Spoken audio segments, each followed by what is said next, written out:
authenticity. So I came across this research, right? And it was the S.P.A.N.E Scale of basically energetic frequency. And so both in personal and spiritual development, I often, and many people think, okay, there's various amplitudes of frequency with like fear and scarcity being on one end of the spectrum and the feelings of love and connection being on the other. And this research essentially was like to the level of granularity, being able to measure the feelings or energetic output of people to, like, again, the level of granularity versus like sadness versus despair. And what they found in respect to authenticity, so this feeling of really stepping into your most authentic expression in alignment with yourself and center, was that this frequency is the one that allows you to transcend like your human body and foster connection not just with others but with kind of universal consciousness. And for me, that is the experience of feeling truly aligned but also aligned to your creative channel. We can talk in a very broad, ambiguous way. Inhabit your authentic self. It's very elusive. It's like you can use this language and think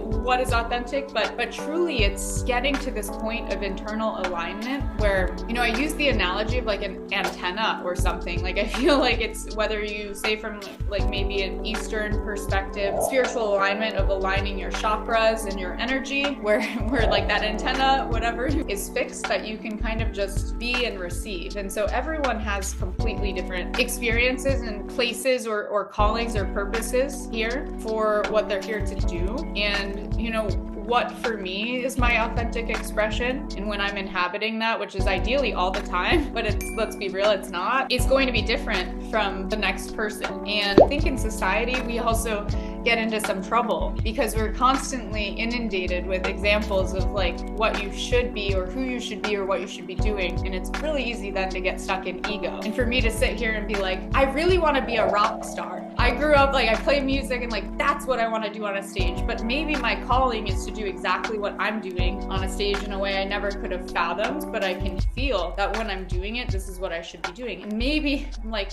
my sister-in-law is like calling to be a teacher. And this is where she is like, I watch her do that and I could never do that. She does it so well. And just like finding that for ourselves versus comparing to what society tells us we should be doing or envying, right? Like others of like, I think I want what you do. When people can inhabit their truest expression, whatever that might be, this is the very thing that fosters connection, like true connection. And that's the thing that brings light to the world.